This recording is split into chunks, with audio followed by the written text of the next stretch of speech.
वो सब जो विचरण कर रहे हैं उनमें किसी के प्रति किसी को कोई वैर भाव नहीं है।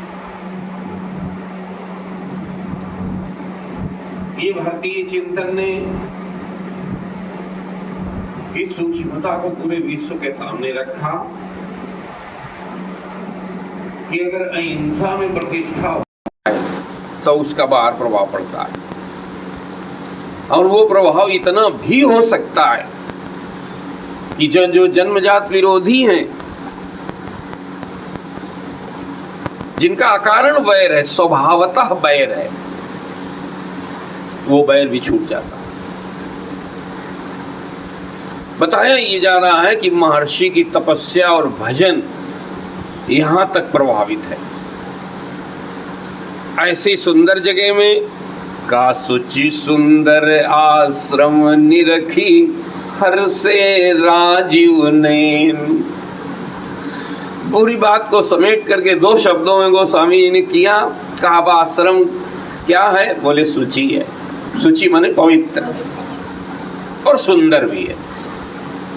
ये दोनों बातें प्राय एक जगह मिलती नहीं है। अगर एक जगह मिलेंगी तो वो विशेष बात होती है। सुंदरता, स्वच्छता बहुत जरूरी है, होती है, लेकिन उससे भी जो ज्यादा श्रेष्ठ है वो है पवित्रता। आप देखते होंगे कई बार सुंदरता अभी अयोध्या में बनी है, कुछ साल पहले, शायद उतनी पहले नहीं थी। जो लोग गए होंगे जानते हैं, हम लोग तो गए थे पहले भी, तो कहाँ वहाँ कुछ ऐसा कुछ था, लेकिन आभा मंडल तो था ना, जिसको पवित्रता माने, पवित्रता का जो अनुभव आपको होगा उसी को दूसरे शब्दों में आभा मंडल कहते हैं। पवित्रता दिखती नहीं है, स्वच्छता दिखती है आंखों से, इंद्रिय का विषय नहीं है, किसका? मन का विषय है। क्या? स्वच्छता, पवित्रता। पवित्रता मन का विषय है। मन में एक आह्लाद उत्पन्न होता है, उसको एक प्रसन्नता होती है भीतर से, अच्छा लगता है। वो ये नहीं बता पाता है कि अच्छा क्यों लग रहा है, क्योंकि वो हम बाहर अच्छे लगने जैसी कोई चीज कई बार होती नहीं है जी। कहा आश्रम कैसा है, वो भूमि कैसी है। पीछे भी आप सुन चुके, आश्रम ऐसा ही होना चाहिए। का भरद्वाज आश्रम अति पावन, पीछे सुना था ना, और उसमें उन्होंने विशेषण लगाया था, बोले परम रम्य मुनिवर मन भावन। भोगियों के मन को अच्छा लगे ऐसा उन्होंने साफ कर दिया। ये ना आप सोच लेना कि सबको आश्रम अच्छा लगता है। सबको आश्रम अच्छा थोड़ी लगता, सबको भगवान अच्छे नहीं लगते। आप कैसी बात करते हो? सबको सब चीज अच्छी नहीं लगती है। जो अच्छा लगना है ये उसके अंतःकरण की बनावट पर डिपेंड करता है कि आपका अंतःकरण कैसा है जी। अब किसी को मांसाहार बहुत अच्छा लगता है, किसी को नाम लेने में तकलीफ होती है। आप सोच लीजिए, तो बाहर तो दोनों एक जैसे हैं, और हो सकता है अगल बगल रहते हों, और हो सकता है एक ही घर में दोनों हो, 2 भाई हों, ऐसे भी होता है। अब आप क्या समझते हैं इसको? अंतःकरण है, वहां भिन्नता है। इतनी बड़ी भिन्नता है कि उसी चीज को देख करके नाम लेने से तकलीफ है, और उसी चीज को कोई मरा जा रहा है उसकी प्राप्ति के लिए। तो वो ये बात कह रहे हैं नहीं, कभी कभी हमारी बुद्धि भी सोचने लगे, अरे ये तो सब ऐसी ही बातें हैं, आश्रम में क्या है। लो, अब आश्रम में जो है वो आप समझ न पाओ तो क्या किया जाए उसका। और वो समझ में कब आने लगता है? आप परमात्मा को लक्ष्य बनाओ। एक सरल शब्दों में निवेदन कर देते हैं। हमारे ऑनलाइन भक्तजन भी हैं, उनका भी बहुत बहुत अभिनंदन है। वो इतना ध्यान से सुनते हैं, प्रक्रिया भी कभी कभी आती है, अच्छा लगता है। ये सारी चीजें समझने के लिए कोई बहुत बड़ी डिग्री नहीं चाहिए। आप लक्ष्य परमात्मा को बनाओ। दूसरे शब्दों में आपको अपना मानव जीवन सार्थक करना है, ये आप लक्ष्य बनाओ, ये सब कुछ खुलने लगेगा। सब चीज आपके सामने आने लगेगी। ये सही है। निर्णय बुद्धि में एक अलग तरह की सामर्थ्य आ जाएगी। संकल्प करते ही सही गलत का निर्णय होने लगेगा, मन को उधर चलना ही पड़ेगा और फिर इंद्रियों को भी चलना पड़ेगा देर सवेर। संकल्प आपका पक्का हो तो हम आगे बढ़ते हैं। का सुचि सुंदर आश्रम निरखी भगवान ने बड़े ढंग से बड़े मन से महर्षि वाल्मीकि जी के आश्रम को देखा है, उन्हें बड़ा अच्छा लगा। का हर से राजीव नयन, नाम क्या रखा भगवान का यहाँ? ध्यान रखना गोस्वामी जी अगर शब्द लिख दें तो ध्यान आपका जाना चाहिए। जबकि उनकी दृष्टि निर्लेप है, ये बताया जा रहा है, माने उनकी दृष्टि में अच्छे बुरे का कोई प्रभाव पड़ता नहीं है, फिर भी पड़ा क्योंकि वहां ऐसी दिव्यता, ये बात समझ रहे, फिर भी भगवान के नेत्र आदर करते हैं उन चीजों को, वहां खींचे, जबकि वास्तव में भगवान के नेत्र कैसे हैं? निर्लेप हैं, लीला में खींचे हैं, आप ऐसे कर सकते हो। तो ये आपको लेके चलना पड़ेगा शब्द, नहीं तो फिर कुछ छूट जाएगा भाई। बोलिए सिद्धेश्वर भगवान की। देखो श्रम पड़े तो भी आप करना, श्रम तो पड़ेगा, आप हम कैसे जितना सरल कर सकते हैं करेंगे, फिर भी महाराज आपको श्रम तो करना पड़ेगा, बिना श्रम के आप ये कथा तो नहीं सुन सकते। भगवान की कथा गोस्वामी जी ने पहले बोल दिया था कि जो नहाई चाहे यही सर भाई, कथा को उन्होंने एक सरोवर बताया, बोले जो इसमें स्नान करना चाहता हो तो सो सत्संग करे मन लाई। कैसे करे? मन लगा के करे, मन लगाना पड़ेगा, लगने लगेगा ये तो बाद की बात है, और जितना आप आगे गहरे उतरोगे उतना ज्यादा लगाना पड़ेगा। तो ऐसा कोई कार्य न करें कि आपके मन को विक्षेप पैदा हो, इससे बच के रहना पड़ेगा। बोलिए सच्चिदानंद भगवान की। नहीं तो आप खिलवाड़ करने लग जाओगे फिर। तो मैं निवेदन यहाँ ये कर रहा था कि सुचि सुंदर आश्रम निरखी, हर से राजीव नयन। भगवान बड़े आनंदित हुए हैं। और का सुनी रघुवर आगमन मुनि आगे आयो लेन। इधर भगवान आए, हमें लगता है किसी ने महर्षि वाल्मीकि जी को अंदर जाके ये बात बता दी है। तो कहा सुनी, इसका मतलब किसी ने बताया, यही तो है ना सुनी, कि हाँ तो रघुवीर आए हैं, तो वो वहाँ से चले आए। अब आप सोच लीजिए कि वृद्धावस्था रही होगी, बुजुर्ग हैं, तो कहा आगे आयो लेन, अगवानी करने के लिए। ये भी आदर बुद्धि है जी, जबकि वो राजकुमार के रूप में आकर के भगवान की अगवानी की है। अच्छा अच्छा आइए, स्वागतम स्वागतम। जैसे ही भगवान ने देखा कि हमारी अगवानी करने के लिए मुनिवर आए हुए हैं, बहुत बढ़िया है महाराज दृश्य। का मुनि कहूँ राम दंडवत कीन्हा, लीला है। भगवान ने महर्षि वाल्मीकि जी को दंडवत प्रणाम किया, साष्टांग प्रणाम किया। यह बड़ी अद्भुत लीला चल रही है, आप ध्यान दे ही रहे हैं, ऑनलाइन भक्तजन भी ध्यान दे रहे हैं। जो मूल बिंदु है वो ये है, वाल्मीकि जी अच्छे तरह से जानते हैं ये परमात्मा है, अभी सब खुलेगा। और भगवान नाम भी जानते हैं, वो भगवान नाम तो भगवान ही है, वो तो जानते ही हैं, लेकिन व्यवहार वही होगा देह के अनुसार, पद के अनुसार, आयु के अनुसार। तत्व से व्यवहार नहीं होता। ये बात धीरे से हमारे भीतर से अगर सज जाएगी ना, तो फिर आपको अलग तरह के अनुभूति जीवन में हो सकती है। नहीं, हम लोग हर जगह वो चक्कर ये है ना कि अध्ययन स्वाध्याय का समय तो होता नहीं है, प्राय आधी अधूरी बातें ले लिवा करके, और फिर अपना कई बार तो अभिमान भी हो जाता है अगर सावधानी न हो। ये बात बार बार शास्त्रों में आप देख चुके ना।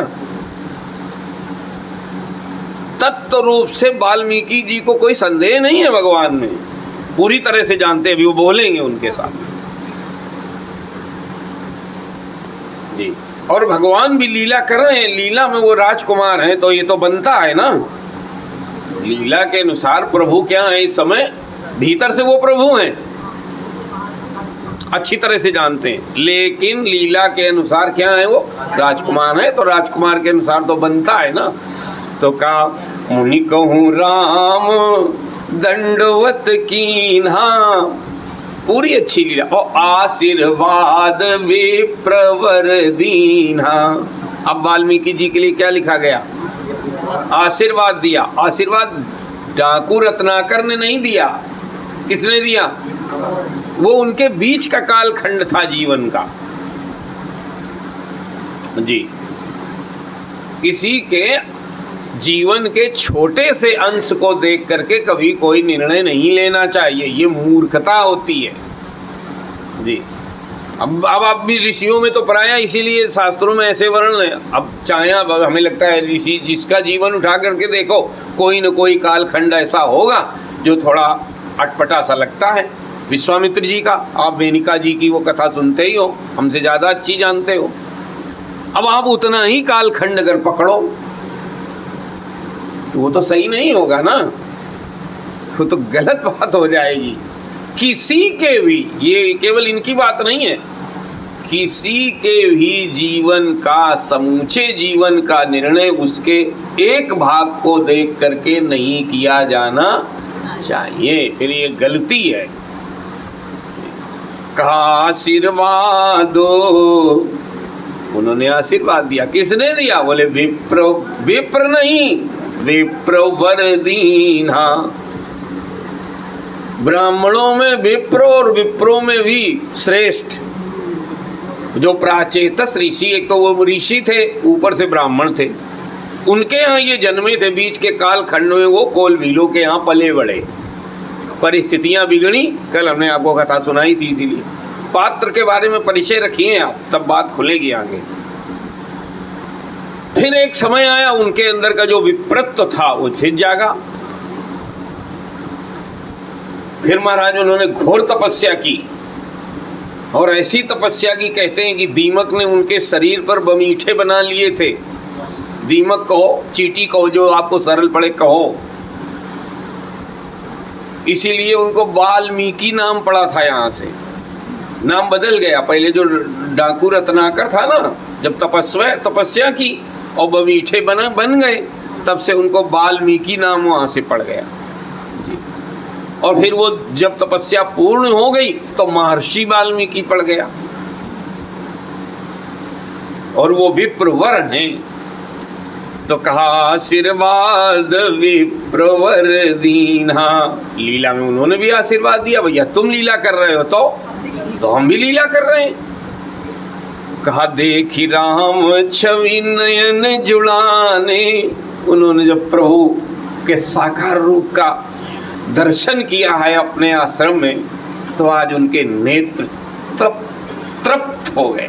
जुड़ाने कहने का अभिप्राय क्या है, इसका मतलब ये है कि वो पहले से नेत्र भगवान का दर्शन करने के लिए संतप्त थे, चाहते थे, उनमें तीव्र जिज्ञासा थी कि हम इन नेत्रों से भगवान के सगुण साकार रूप का दर्शन करें। आज वो जो फल उनके सामने जब आ गया, तो जुड़ाने, जैसे कोई किसी चीज़ की प्राप्ति के लिए बहुत समय से प्रतीक्षा कर रहा हो और वो चीज़ उसको मिल जाए तो कितनी प्रसन्नता होगी। तो कहा देख राम छवि नयन जुड़ाने, और करी सन्मान आश्रम आने, और उन्होंने आदर सम्मान दिया है। छोटों का भी सम्मान होता है, भैया अंदर चलो, बहुत थके हो, दूर से आए हो, चलो अंदर। और महाराज वो आश्रम के अंदर लाए हैं, और जो महर्षि वाल्मीकि जी के मन में भाव आ रहे हैं वो इस तरह के हैं। कहा मुनिवर अतिथि प्राण प्रिय पाए, तो कंद मूल फल मधुर मंगाए। कहा मुनि श्रेष्ठ वाल्मीकि जी ने आज प्राण प्रिय, सबसे ज्यादा जो प्रियता होती है ना जीव की, किसमें होती है, प्राणों में होती है। माने श्रेष्ठ प्रियता के कौन मिले हैं इनको? अतिथि। अतिथि माने जिसके आने की तिथि ज्ञात न हो, पहले से फोन ना आया हो, पता ना हो कि अमुक दिन उनको आना है और कोई आ जाए। तो कहा कि मुनिवर अतिथि, अपने यहाँ की तो एक संस्कृति थी, अभी भी है कि नहीं हमें नहीं पता है, लेकिन एक समय थी, कहा अतिथि देवो भव। अब ये कुछ जीवन शैली ऐसी ही रही है। अगर आप शास्त्रों में जाए, बाद में उसमें बहुत सारे परिवर्तन देश काल के अनुसार राजनीतिकरण भी हुआ है, न जाने क्या क्या हुआ है। तो अभी भी आप अगर श्रम करोगे ना तो वो सब चीज़ है अभी शास्त्रों में, लेकिन उसके लिए आपको जीवन देना पड़ेगा। वैसे आपको शिक्षा आपके पास होनी चाहिए, वैसे आपके अध्ययन का आपको संस्कार भी होना चाहिए, दोनों बातें, भाषा का ज्ञान भी होना चाहिए। ये तो नहीं हो सकता है कि हम आधा अधूरा कहीं से थोड़ा बहुत लेके कूद पड़े एकदम से शास्त्र लेके बोले नहीं हम जी और हम तो उपनिषद में ये लिखेंगे। तो लिखो आप, भक्ति रो, अच्छी बात है, लेकिन फिर बड़ा काफ़ी कठिन पड़ेगा, क्योंकि विधान है ना। जैसे आपको निवेदन कर दें, अरे आप समझदार हो, समझ सकते हो, हिंदी पढ़े हुए लोग रामचरितमानस नहीं पढ़ पाते, देखें कि नहीं देखे हो? बहुत डिग्री धारक है, देखें, हिंदी से एमए है और भी ज़्यादा है, लेकिन उनसे कहो तो उसमें कारण क्या है? देखिए मानस जो है ना, ये हिंदी में भी नहीं है, अवधी में है, क्षेत्रीय भाषा में है, तो वहाँ जो शब्दावली है वो थोड़ी क्षेत्रीय है, उसका अगर अभ्यास नहीं है तो बोलना बहुत कठिन हो जाएगा। आप रामायण देख लेना, कोई बाहर से पढ़ लिख के फॉरेन कंट्री से आया हो, बहुत पढ़ा लिखा, हिंदी का भी बड़ा ज्ञाता हो, आप दे देना पढ़ो, थोड़ी देर तक तो बड़ा गड़बड़ रहेगा, क्योंकि वहाँ शब्दावली ऐसी होगी, जीभ जल्दी घूमती ही नहीं है। फिर शास्त्र का, तो मैं कह रहा था अगर आप भाषाविद भी हैं तो भी परंपरा से शास्त्र अध्ययन का ज्ञान होना जरूरी है, बड़ा कठिन होता है। तो नहीं, और सुनिए, लिखा सब कुछ है वहाँ, हम ये निवेदन की जो बात कहना चाहते थे वो ये है, और अगर आप पढ़ोगे तो आपको बड़ा आनंद आएगा कि ऋषियों मुनियों ने कैसा कैसा भर दिया है। कहा तो पहले मैं ये कह रहा था कि अपनी संस्कृति में अतिथि देवो भव जी, उसे देव माना जाता था, देव समझ करके उसका आदर वंदन पूजन और अपना सौभाग्य मानता था व्यक्ति कि हमारे यहाँ आज अतिथि आया है जी। उसमें कई बातें हैं, एक दो आपको निवेदन करेंगे। जैसे एक तो अतिथि आएगा तो आप में राग द्वेष तो है नहीं, उसके प्रति आपको पता ही नहीं है जी। दूसरे, आप के पास क्या व्यवस्था है पहले से पता है तो आप व्यवस्था कर पाओगे, करनी चाहिए, वो बात ठीक है। लेकिन अगर ये संस्कृति आपको है तो आप अपनी गृहस्थी के प्रति कभी लापरवाह नहीं होंगे, क्योंकि आपको पता है कि अगर कोई अतिथि आ गया तो क्या करें, पानी पीने की व्यवस्था आपके पास पहले से, ऐसा न किया जाए कि मिष्ठान का कंटर बिल्कुल, जल्दी जल्दी बोलो भाई, खाली कर दिया है, वो कभी भी आ गया, बताइए कैसे करोगे? फिर आप गृहस्थी के प्रति ढुलमुल नीतियां तो नहीं अपना सकते। व्यवहारिक बात हम बता रहे हैं, और माताओं के लिए तो वैसे, इसीलिए हमने तो देखा है, सुना है अपनी माता जी, शायद आपने भी सुना होगा, आप लोगों ने तो किया होगा कि देखो पूरा नहीं खाली किया जाता है, पहले आ जाने दो, रखो। याद है कुछ? पता नहीं कब कौन आ जाए जी। और हाँ, और वो देखिए अतिथि देव, और देखो अतिथि देवो भव, बोलिए सच्चिदानंद भगवान की काशी सो। फिर कहा, और देखिए व्यवस्था वहाँ पे थी, इसका मतलब ये है कि आश्रम में अतिथि देवो भव का संस्कार था। तो जैसे ही भगवान प्रभु श्री राम सीता जी लक्ष्मण जी अंदर गए, उनको बिठाया है, और महर्षि वाल्मीकि जी का सीता जी के प्रति पुत्री भाव था, तो आगे वर्णन ये नहीं किया है कि कैसे बिठाया, अर्घपाद दिया या नहीं दिया, न, खिलाने की व्यवस्था पहले कर दी, क्योंकि जहाँ वात्सल्य भाव होता है ना, अब तो समझ गए ना आप बात, वहाँ बात खिलाने वाली पहले आती है।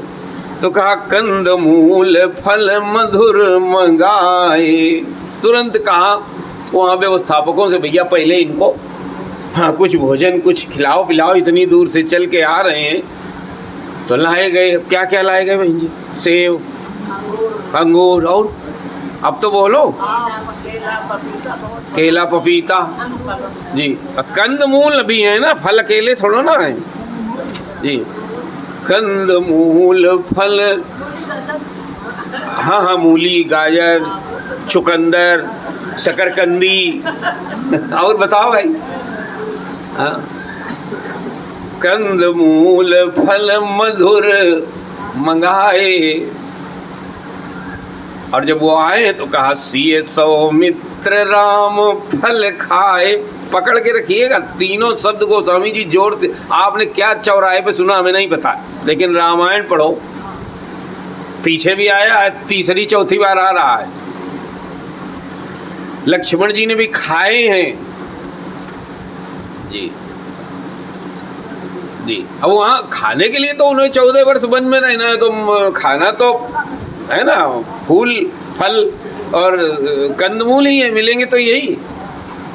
तो कहा किसी सौमित्र राम फल खाए, और तब मुनि आश्रम दिए सुहाए। का तब मुनि ने उनको आश्रम दिए, सुंदर स्थान बता दिया। आश्रम दिए माने, अब देखो यहाँ गोस्वामी जी बड़ी सावधान कलम के साथ ऐसे शब्दों का प्रयोग करते हैं कि आपकी बुद्धि हिल नहीं सकती है, अगर आप ईमानदारी करोगे, बस बेईमानी का मन ना हो। अब यहाँ लिख क्या दिया है, कमरा दिए सुहाए लिखा होता तब तो कुछ ठीक था।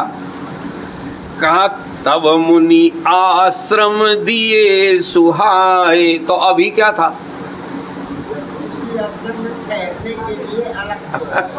तो आश्रम में तो थे ही थे वो तो। हाँ नहीं, सब जगह नहीं कूदना है। बोलिए सच्चिदानंद भगवान। हम पूछेंगे आपसे, अवसर तो हम देते हैं। कहा तब मुनि, जब भोजन हो गया तब उन्होंने आश्रम दिए सुआए, बिस्तर दिए सुआए, चारपाई दी। माने विश्राम, आश्रम जो शब्द है ना, अब आपको ध्यान इसमें ले जाना पड़ेगा। शब्द आश्रम नहीं है, शब्द तो सच में है आश्रम जी। अब हम व्याकरण में नहीं जाएंगे, शब्द क्या है? आश्रम है शब्द।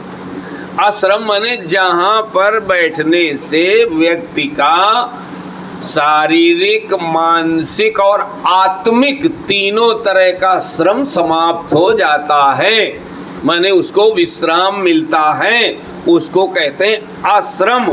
फिर उसको सब बनाया गया शब्द आश्रम, उसी को आश्रम बोलते हैं। किसको? अब क्या करें बताओ, व्याख्या मुझे करनी पड़ेगी। गोस्वामी जी ने शब्द बीच में रख दिया, अगर वो न रखते तो हम भाग जाते आगे, या तो कहो छोड़ के भाग जाए। बोलिए सिद्धेश्वर भगवान की। आश्रम नाम ही उस स्थान का है जहाँ ऐसा वातावरण है, ऐसी व्यवस्थाएं हैं, ऐसी दिव्यता है कि जहाँ पहुँच करके श्रद्धालु का शारीरिक, मानसिक और आत्मिक तीनों प्रकार का जो श्रम है, जो थकान है, जैसे देखो शारीरिक थकान, आप कहीं भी सो जाओ, कौन वाली थकान जाएगी? जल्दी जल्दी बोलो। शारीरिक जाएगी, लेकिन मानसिक बनी रह सकती है, वो नहीं जाती है। कई बार तो मन इतना उद्विग्न होता है, सपने अपने आते रहते हैं कि सोने के बाद भी शरीर की थकान जाती, मन की तो कई बार बढ़ जाती है। कई बार बिस्तर अच्छा मिल जाए तो शारीरिक भी चली जाती है और नींद अच्छी आ जाए, और मानसिक भी, लेकिन आत्मिक नहीं जाती है। अब ये थोड़ा गहन हो रहा है विषय जी। आत्मिक शांति, अंदर से शांति जहाँ प्राप्त हो जाए। अंदर से शांति आपको कब प्राप्त होगी बता दें? अभी एक दो शब्दों में निवेदन करते ही चल रहे हैं। जब आपको अपने स्वरूप की समझ पैदा होगी, क्योंकि वहां कभी श्रम है ही नहीं, उसमें आप बैठ पाओगे, स्थिर हो पाए थोड़े समय के लिए भी, आपको आत्मिक शांति प्राप्त होगी। तो आप उतना दूर न जाना चाहें तो 2 में तो कम से कम समझ ही सकते। भगवान फिर माने वहाँ अब सरल भाषा में, अब कथा में चलिए, कहा कि तब मुनि आश्रम दिए सुहाए, सुंदर आसन आश्रम दिया, माने थोड़ा विश्राम करने का स्थान व्यवस्था दी है। और जब वहाँ विश्राम हो चुका तो अब महाराज पहले भोजन हुआ, फिर विश्राम हुआ, अब सत्संग शुरू होने जा रहा। कहा वाल्मीकि मन आनंद भारी, नाम वाल्मीकि रखा है, अब रत्नाकर नहीं रहेगा। माने जो इतने बड़े तपस्वी हैं, बबीठे किसी के शरीर में ऐसे थोड़ा ना चींटियां घर बना लें वो जान न पावे, जरा सा शरीर, महाराज शरीर बिगड़ने का डर तो बहुत सताता है। कहने का अभिप्राय आप समझते हैं कि जैसे आपने सुना होगा हिरण्याकश्यप के शरीर में भी झाड़ियां उग गई थी, मिट्टी दियार लग गई थी, मिट्टी आ गई थी, याद। इनका अभिप्राय क्या है, कभी आपका ध्यान गया? जाना चाहिए जी। मैंने देह के प्रति उनका बिल्कुल भान नहीं रहा, कुछ भी हो जाए, इतना वो लीन हो गए भगवत आराधन में कि देह का क्या होगा, देह की सुविधाओं का क्या होगा, उसका उन्हें कोई भान नहीं रहा। अच्छा, भान रहेगा तो महाराज बबीठे चींटियां बनावे, दीमक बनावे, ये तो सोचे एक मक्खी बैठ जाए तो आपकी शांति भंग हो जाएगी। बोले हैं मच्छर लग रहे हैं, क्या कर बैठते ही नहीं बनेगा। तो वो तल्लीनता के बारे में बताया जा रहा है। नाम इसीलिए क्या कह रहे हैं, वाल्मीकि मन आनंद भारी। जैसे ही दर्शन किया है तो आनंद भारी, इतना आनंद है कि तन्मय हो गए। भारी माने तन्मय हो गए, बाहर से अंतर्मुख हो गए, माने बाहरी संज्ञा शून्यता आ गई उनमें। और नहीं तो महाराज अगर अच्छा वाला आनंद न हो तो थोड़ा थोड़ा यहाँ भी अच्छा लगता रहता, लेकिन मनीराम थोड़ा थोड़ा बाहर भी लगे रहते हैं। आज रविवार है तो घर में हलवा बन गया होगा, 10:30 बजे पहुँचेंगे, तब तक ठंडा ना हो जाए, या और कुछ भी हो सकता है, हमने संकेत दे दिया। भारी आनंद का मतलब क्या है, आप बाह्य संज्ञा शून्य बुद्धि है, बाहर जाती ही नहीं है, उसको इतना रस आ रहा है अपने यहीं पे इसी बिंदु पर जी। कहा वाल्मीकि मन आनंद भारी, किस बात से, मंगल मूर्ति नयन निहारी, क्योंकि उनके नेत्र भगवान की उस छवि का पान कर रहे हैं। कौन, जो मंगल मूर्ति है, मानो मंगल मूर्ति रूप में है। गोस्वामी जी की शैली देखिए आप, वो कहते हैं तपस्या अगर मूर्ति रूप में आएगी तो कौन बनेगा, अब बोलो हैं? तपस्या जब मूर्ति रूप में आई तो कौन बना? हाँ हाँ, पहुंच गए किनारे। मूर्तिमंत तपस्या जैसी, अब तो नाम पार्वती। बजाओ भाई, तुम्हें निकले ताली बजाओ, बेमानी निकलो। हाँ? और अगर शांति मूर्ति बन के आएगी तो फिर क्या नाम पड़ेगा, हैं? बताओ भाई, एक सब गोस्वामी जी के बिंदु हैं। मानो शांति अगर मूर्ति के रूप धारण कर ले तो फिर नाम क्या रखा जाएगा? बैठे सोह काम रिपु कैसे, आप हैं? हाँ, बजाओ मनोज भैया के लिए ताली बजाओ। यहाँ देखिए, अगर मंगल, मंगल बने कल्याण, विकास, उन्नति, कल्याण का मान लीजिए कि एक कोई स्वरूप बनाया जाए, कल्याण मूर्ति बनकर के साकार होकर के अगर आवे तो वो किसकी मूर्ति बनेगी, उसका नाम क्या रखा जाएगा? बोले उनका नाम राम रखा जाएगा।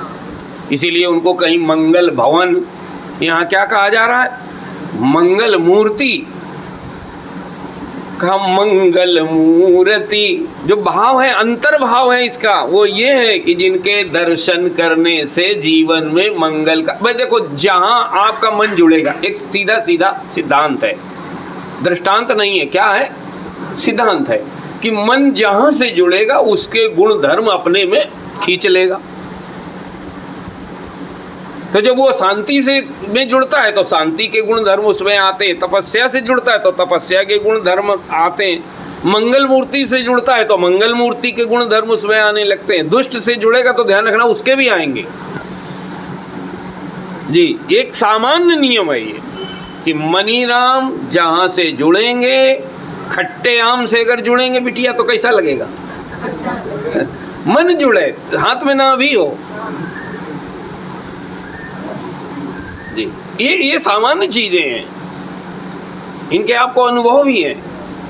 वाल्मीकि जी दर्शन कर रहे हैं प्रभु श्री राम जी का, कहा मंगल मूर्ति नयन निहारी। मानो वो मंगल, वो कल्याण जब सगुण साकार रूप से सामने आ गया तो निहारी माने गौर कर रहे हैं, तन्मय होकर के देखे जा रहे हैं, टकटकी लगी हुई है उनकी।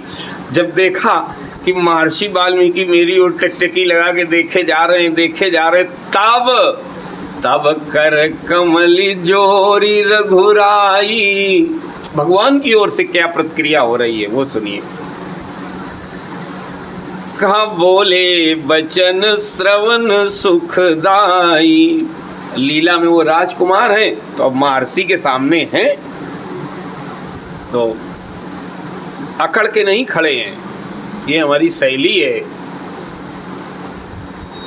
क्योंकि राज्य सत्ता है वो तपस्या के सामने झुकती है। पीछे आपने देखा ना, दंडवत प्रणाम किया है, अभी भी बोलने जा रहे हैं तो ये नहीं है कि चाहे जैसे बोलने लगे, नहीं, तब विनय है बोलने में, कर हाथ जोड़ के बोलने का अर्थ क्या हुआ यहाँ, भाषा में विनय है।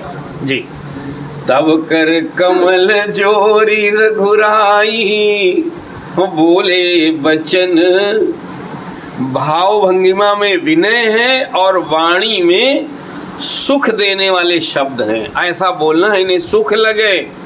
क्या बोले, उनके महात्म की चर्चा कर रहे हैं। बोले हे ऋषिवर, तुम त्रिकाल दर्शी, सामने है ना वो, तो क्या बोल रहे, तुम त्रिकाल दर्शी मुनिनाथा और विश्व बदर जिमि तुम्हारे हाथा। हे ऋषिवर, मैं ये जानता हूँ कि आप मुनि श्रेष्ठ हैं और आप त्रिकालदर्शी हैं। देखो यहाँ से चर्चा शुरू हो रही, सत्संग शुरू हो रहा है। ये बड़ा दिव्य सत्संग है वाल्मीकि जी के साथ भगवान का। आप 4-5 दिन हाई अलर्ट पे रहेंगे। बोलिए सच्चिदानंद भगवान की जी। तो कहा है कि तुम त्रिकालदर्शी माने, देखो जो वस्तु स्थिति होती है वो उस पर देश काल का पर्दा पड़ जाता है। जैसे आपके घर में कोई चीज़ रखी है या इस दीवार के पीछे कोई चीज़ रखी है तो वो चीज़ तो रखी है लेकिन आपको दिख नहीं रही है। किसका पर्दा है? दीवार का पर्दा। ऐसे ही कोई घटना पीछे घट चुकी है लेकिन अब आपकी वो स्मृति में नहीं है। किसका पर्दा है?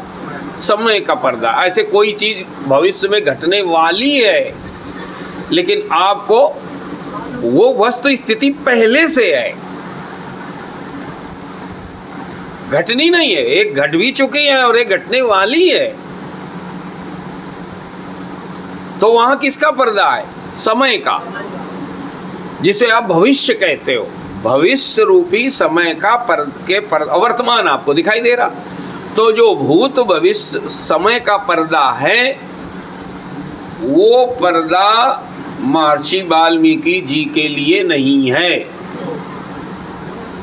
ये समय के पार देख सकते हैं। ये वैशिष्ट है, ये भारतीय विद्या है जी। देखा है लोगों ने, लेकिन यहाँ से ये जो साधनाएं हैं ना फिर अलग अलग तरह की होती हैं। इनके विभाग हैं। हर व्यक्ति हर साधना नहीं कर सकता। अगर आप करोगे तो फिर आप मतलब एक जैसे नहीं, आपने देखा होगा, आप बुरा नहीं मानना, जैसे एक गांव में छोटी दुकान होती है, जब छोटी दुकान तो वो आपको वहीं सब कुछ मिल जाएगा, हर चीज़ मिल जाएगी। क्या बोलें, जैसे ठंडा गरम दवाई भी उसी में मिल जाएगी। किसमें? उसी छोटी दुकान में।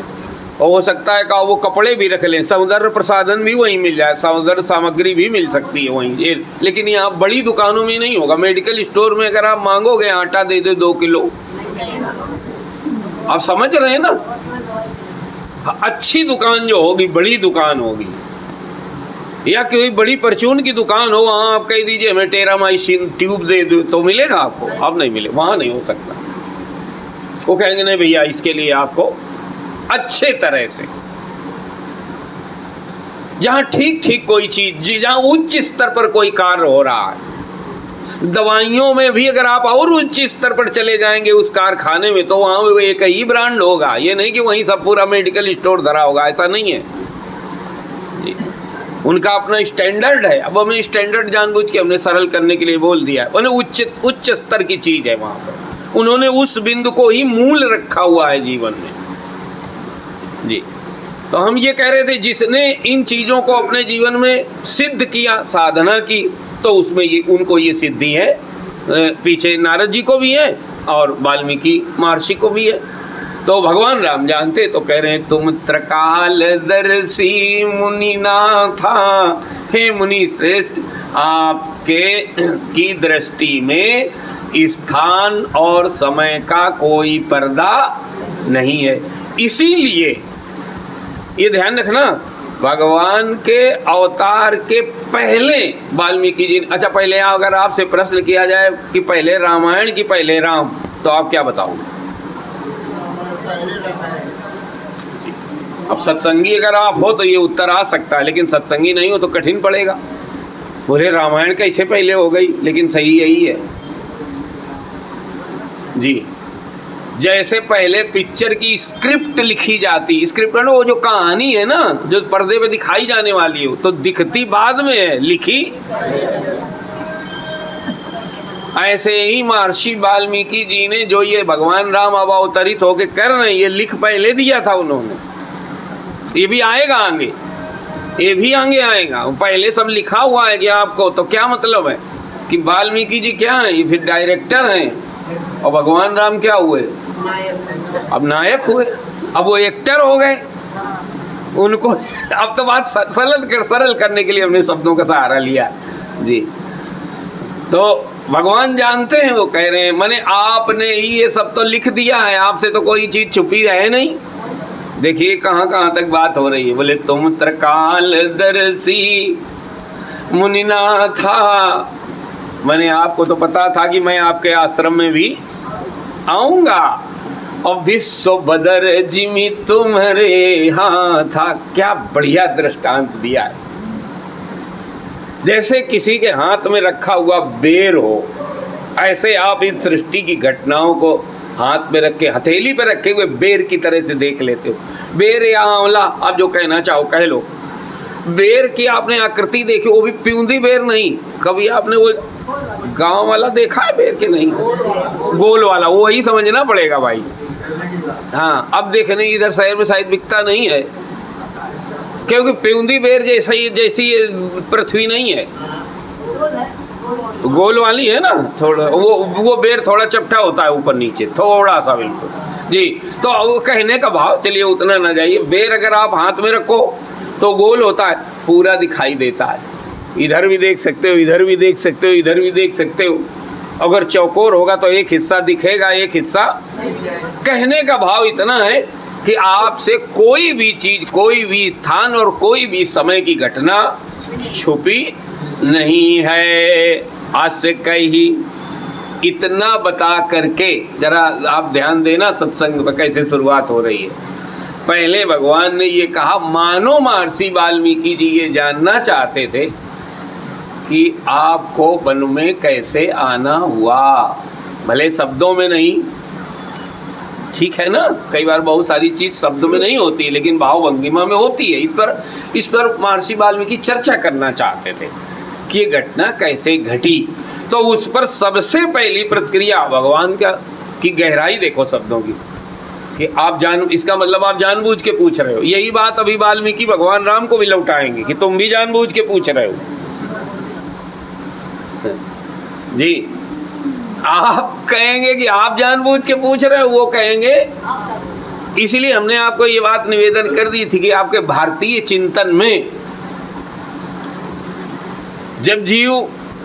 जब हम मनुष्य अपने सनातन के मूल का दर्शन करके जीवन जीते हैं, तो उसमें आपका मेरा हर कार्य लीला मात्र है। अब बिना समझे हम भीड़ में चाहें जैसा करने लगते हैं, वो अलग बात है, कलयुग है।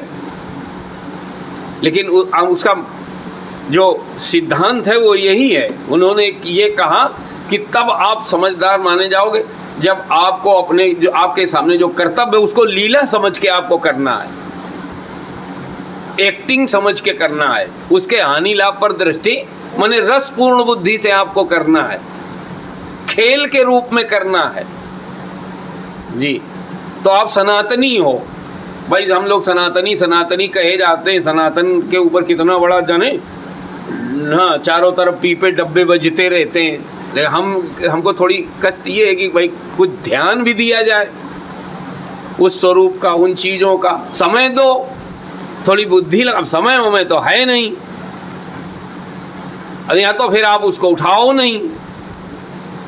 तो चलिए, नहीं से फिर भी अच्छा है, गलत तो नहीं है। बोलिए सच्चिदानंद भगवान की। तो कहा आस कही कस कही कि आप त्रिकालदर्शी हो, पूरी सृष्टि बेर की तरह आपकी हथेली पर माने आप पूरा देख सकते हो। आस कही, फिर भी हम आपको बता रहे हैं घटना के बारे में। आस कही प्रभु सब कथा बखानी। सब कथा बखानी माने जैसे जैसे वो मंथरा ने कैकेयी को भड़काया, फिर कैसे कैसे कैकेयी ने महाराज दशरथ से वरदान मांगे, फिर कैसे कैसे वो सीता जी भी नहीं मानी, कैसे कैसे लक्ष्मण जी भी नहीं माने, फिर कैसे कैसे वहाँ से वो चले, कैसे कैसे श्रृंगबेरपुर आए, फिर कैसे कैसे केवट से पार हुए, फिर कैसे कैसे जी वहाँ से कहा अस कही प्रभु, फिर धीरे धीरे कैसे कैसे भरद्वाज ऋषि के आश्रम पहुँचे। अब भगवान को देखो 14 वर्ष में ये तो कहीं कैकेयी जी ने फिक्स किया नहीं कि इतने दिन आप यहाँ रहो, इतने दिन वहाँ रहो। तो बड़े आनंद के साथ और ऋषियों के साथ तो बैठ करके ज़्यादा टाइम बिताना है तो अच्छे मन से चर्चा होती, वहाँ जल्दीबाजी नहीं होती जी। यही लाभ है वनवास का। नहीं तो महाराज जल्दी बची रहती, हाँ टाइम हो गया। मंदिर में भी होती है ज़्यादा करके तो महाराज जल्दी, वो आपके साथ क्या हमारे साथ भी होती है, तीर्थों में ही होती है। बोले हाँ अगर ट्रेन इस दिन की पहले से बुक न होती तो 2 दिन, मैंने ऐसे बंधन में ही है। और भगवान कोई बंधन में तो है नहीं, तो बड़े विधिवत उन्होंने लिखा है ना।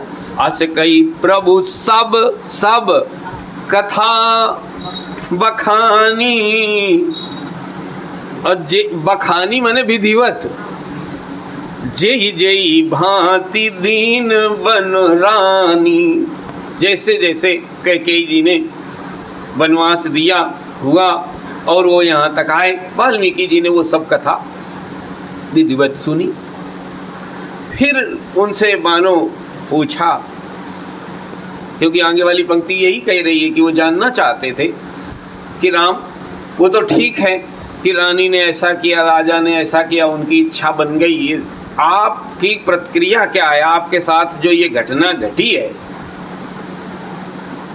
ये आपके लिए सुखद है कि दुखद है? ये जानना चाहते हैं। कौन? महर्षि वाल्मीकि। इस पर आप प्रतिक्रिया देखो। और प्रतिक्रिया का सौंदर्य ये है, वो कहीं न कहीं भीतर भीतर ये संदेश दे रहा है कि अगर आपके पास दृष्टि अच्छी है तो कैसा भी दृश्य आपको दुखी नहीं कर सकता। सुनिए प्रतिक्रिया भगवान की। यही तो भगवान की भगवत्ता है। कहा हे ऋषिवर, हमें जो ये वनवास हुआ है, कहा ये तो हमारे लिए बड़ा लाभकारी है। कहा तात बचन पुनि मातु हित भाई भरत असराव। मोको दरस तुम्हार प्रभु सब मम पुण्य प्रभाव। बोले ये मेरे पूर्व के पुण्यों का जब उदय हुआ तो वो पुण्य फल बन करके आए। क्या? पुण्य तब हमें ये वनवास मिला। अब आप सोचिए इस पर। और कोई होता तो कहता हमारे पूर्व के पाप फल बन, यही तो कहता ना भाई। चिंतन क्या होता, ज्यादा से ज्यादा अच्छे से अच्छा व्यक्ति अगर सोचता तो कहता हमारे कोई पूर्व जन्म के पाप रहे होंगे। इसको कहते हैं पॉजिटिव थिंकिंग, अगर साइकोलॉजी में आप जानना चाहें जी। और अध्यात्म में तो अभी भगवान विस्तार करके बता रहे हैं। उन्होंने तो कहा कोई चीज दुखद हो ही नहीं सकती। अगर आपको शुभता उसमें जरूर कहीं ना कहीं है, आपको देखना आना चाहिए। देखो भगवान कैसे देख रहे हैं। का पहले शब्द आप ये ले लें, सब मम पुण्य प्रभाव। ये जो पूरी महाराज घटना घटी है, ये हमारे पुण्य उदय हुए हैं और वो फल बन करके आए। अच्छा, अब वाल्मीकि महाराज उसको विस्तार देना चाहते। कहा कैसे फल कर बन करके आए? बोले ये घटना में हमारे पूरे परिवार को सबका लाभ है। सबका लाभ है। अच्छा, किसका किसका है? बोले तात बचन। हमारे पिताजी को अपने वचन बहुत प्रिय थे। रघुकुल रीति, उनके वचनों की रक्षा हो गई। ये प्रियता भी सब में अलग अलग, किसी की धन में बहुत होती है, किसी की रूप में होती है, किसी के अपने वचनों में होती है, किसी की अपने विद्या में होती है। अलग अलग होती है सबकी प्रियता। ध्यान रखिएगा, एक ही में मत जोड़ दीजिएगा सब। कोई अपना धन छोड़ करके अपना यश बचा सकता है, कोई अपना धन के लिए अपना यश निपट जाए धन बचन। ये अलग अलग सोच है, एक जैसा सबको मत तोल देना। तो यहाँ सुनिए, कहा हमारे पिताजी को जो सर्वोपरि प्रिय हैं वो क्या है? वचन। उनके वचनों की रक्षा हो गई। कहा तात वचन पुनि मातु हित। हमारी मैया कैकेयी के मन में इच्छा थी कि मैं राजमाता बनूं जी, और राज सत्ता भरत को मिले। उनकी इच्छा की पूर्ति हो गई। बोले वो तो ठीक है। और नगरवासियों को बोले भाई भरत असराव। अयोध्या वाले तो बहुत आनंद में हैं। उन्हें हमारे भाई भरत जैसा, भगवान इतना प्रेम करते हैं भरत जी से, ध्यान रखें, हमारे भाई भरत जैसा उनको राजा मिला। बड़ा वाल्मीकि रामायण में महाराज विस्तार से वर्णन है। यहाँ भी संकेत गोस्वामी जी देंगे, भरत जी का जो शासन था ना, उसने अयोध्या को बहुत आगे बढ़ा दिया जी। एक सब लोग उतने समय 14 वर्ष तक, भरत जी चूंकि नंदीग्राम में स्वयं नियम निष्ठा से रहते थे, पूरे अयोध्यावासी अनुकर यथा राजा। जल्दी जल्दी बोलो भाई। था प्रजा, राजा से बहुत कुछ सीखती है प्रजा। सभी अयोध्यावासी महाराज नियम निष्ठा से रहे, संयम में रहे जी। और एक बात, सुरक्षा के प्रति इतने सावधान रहे भरत जी। जो राजा, अगर राजा सुरक्षा के प्रति सावधान है तभी प्रजा निर्भय रह सकती है। ध्यान रखिएगा, इतने सावधान है कि रात्रि में हनुमान जी वो पहाड़ लेकर के जा रहे थे। आप समझ लीजिए, भरत जी ने बॉर्डर क्रॉस नहीं करने दिया। पहले बताओ, छोड़ दिया अगर कहीं हमारे नगर पर तो। आप इसका मतलब समझ रहे हैं ना। ऐसा राजा जिस देश का सावधान होगा तो वहां की प्रजा निश्चिंत होगी कि नहीं होगी? आप बताएं। जिसको ये भीतर से विश्वास है कि हमारे देश पर कुछ नहीं हो सकता, और अगर भीतर कुछ राजा ही सो रहा है, उसको कोई होश नहीं है। मान लीजिए पाकिस्तान बड़ी बड़ी चीजें बनाए जा रहा है, अब क्या बोलूं, आप समझ रहे हैं ना। तो आम आदमी, और विशेष करके जो बॉर्डर के पास रहते हैं, भीतर कैसा रहेगा? निर्भयता आ पाएगी? नहीं आ पाएगी। ऐसी पूरी प्रजा निर्भय रही, साधन संपन्न रही, संयमी रही, उच्चता दिव्यता को प्राप्त हुई। इसीलिए जब भरत जी चलते तो सब चलने लगते हैं, पैदल चलने लगते हैं। कहाँ के लिए? भगवान राम से मिलने के लिए। राम से मिलने के लिए असुविधाएं सहने को कोई तैयार हो जाए, ये संयम का ही परिणाम होता है। नहीं, राम प्राप्ति के लिए कहाँ कोई असुविधाएं सहना चाहता है। एक दिन में ऐसा मन नहीं बनता है महाराज। सात्विक मन बनाने में भी, जल्दी जल्दी बोलो, समय लगता है। बन गया था वो 14 वर्ष में। आप सुनोगे विस्तार से। भगवान कह रहे हैं महर्षि वाल्मीकि जी से हे ऋषिवर, तात वचन पुनि मातु हित, हमारे पिताजी की वाणी, उनके वचनों की रक्षा हो गई, माता जी के मन की हो गई, और जो हमारी अयोध्या की जनता है उसे हमारे भैया भरत जैसा राजा मिला का, वो तो भाई सब ठीक है। आपको क्या मिला? आपको तो ये कांटे कंकड़ मिले, कंदमूल फली मिले, लू लपट मिली, पानी ऐसा वैसा मिला बहता हुआ जी, आपको तो बन मिला। बोले हे ऋषिवर, सबसे ज्यादा लाभ तो मुझको ही है। अगर आप ध्यान से हम बताते हैं, आप सुनो, सबसे ज्यादा लाभ में तो हम ही हैं। कौन बोल रहा है? क्या हमें हमारा ध्यान जाना चाहिए? जाता ही है कि अगर हमारे पास दृष्टि है तो शुभता वहां भी विद्यमान है। भगवान राम ने क्या कहा है कि हम मोह कहूं दरस तुम्हारे प्रभु, सब मम पुण्य प्रभाव, क्योंकि पुण्य पुंज बिनु मिलहि न संता। हमें तो महाराज संतों का, वो भी आप जैसे संतों का, हमें तो संतों की सन्निधि मिलने वाली है पूरी छूट के साथ। कोई उलझन नहीं कि ये करना है कि वो करना, कोई जिम्मेदारी नहीं, पूरा सत्संग के लिए खुला टाइम है। जीवन में कहाँ मिलता है महाराज? बड़ा कठिन है, आसान नहीं। अब शुक्ला जी पता नहीं कैसे निकाल लेते हैं, भगवान जाने, इन पर कृपा होगी पर भगवान की। बाकी ये बड़ा कठिन काम है, इतना आसान नहीं है जी।